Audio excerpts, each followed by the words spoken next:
Let's talk about the magic of Marsai Martin. She's an actress, entrepreneur, activist, and the youngest executive producer in Hollywood history. She's more than a star. She is a blueprint. And if we study her, we don't just understand a career, but we understand an entire archetype of power. Who is Marsai Martin? Let's break it down. At just 10 years old, Marsai Martin lit up our screens as Diane Johnson on the hit show Blackish. And while most kids her age were just memorizing lines, Marsai was already studying the bigger picture: production, storytelling, and ownership. You created your own production company at 14 years, and you became the youngest ever Hollywood executive producer. By 14, she made history not just as the youngest producer in Hollywood, but as the youngest ever to do it, period, producing and starring in her own hit movie, Little. That's not just talent. That's strategy, vision, and a culture shifter. See, Marsai Martin isn't just in Hollywood. She's rewriting how Hollywood sees young Black feminine power, and she proves that you don't need to wait until you're grown to lead. You don't need permission to step into authority.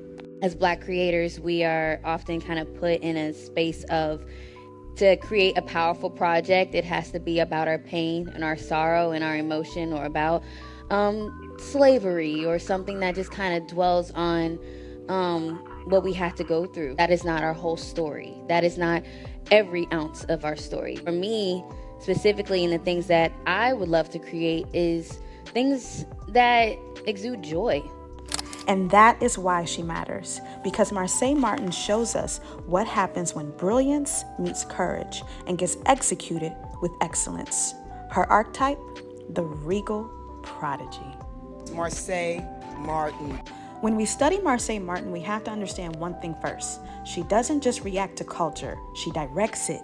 She directs how she wants to be embraced. She directs how people will respond to her presence. She looks the way she chooses to be seen. And in that choice, she sets the tone. Marsai is very intentional. That's why her archetype is the regal prodigy. The regal prodigy doesn't wait to be crowned. She claims her own crown early with wisdom, confidence, and creative authority. Marsai proves that age has no monopoly on greatness, and woven into this archetype are two dimensions of her brilliance: the visionary, where she doesn't just accept roles, she creates the role, and playful innovation. She balances leadership with joy and reminds us that power can be light and not so heavy. But at her core, Marsai Martin is the regal prodigy. She builds the space for others to dream, create, and follow her lead. Think outside the box. Don't try to follow a trend or follow a path that you think will make the most money or will make you the most seen. Marsai's presence matters in Black culture because of four major pillars: the representation of her artistry, the normalization of excellence, cultural direction, and ownership. I love being the CEO and employing hundreds of people with each production. It's pretty dope. And I'm blessed.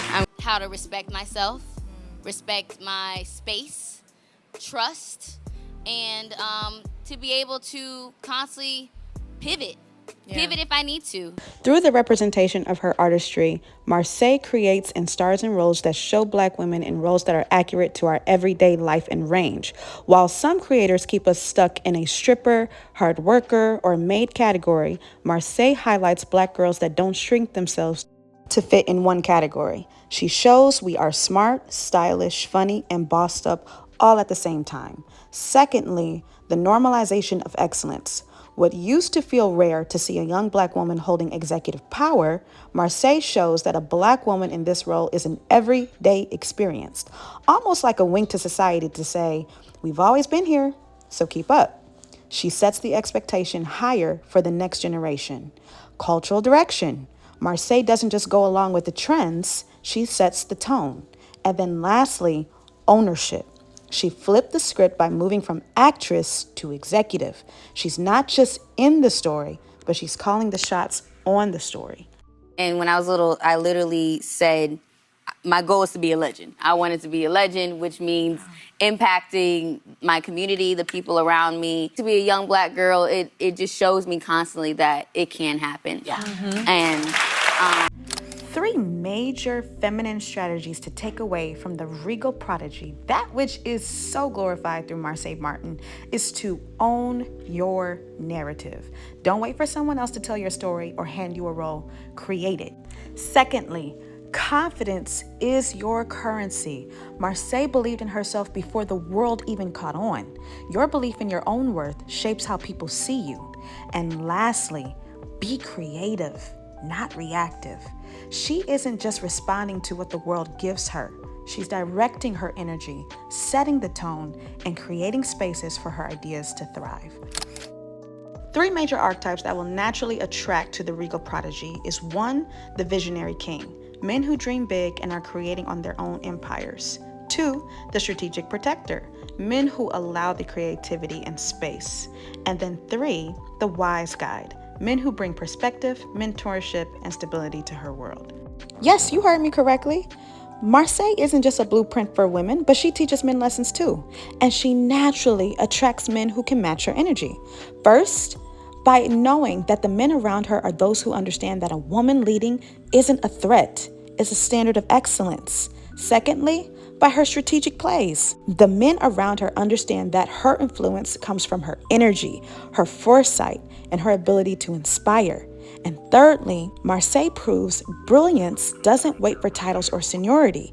The men who resonate with her are those who see genius wherever it comes from and can operate with flexibility and creativity. Ladies and gentlemen, welcome to the Regal Playbook. Like and subscribe for more. I'm grateful, and I'll continue to deliver the caliber of projects and products that I've been known to share with the world.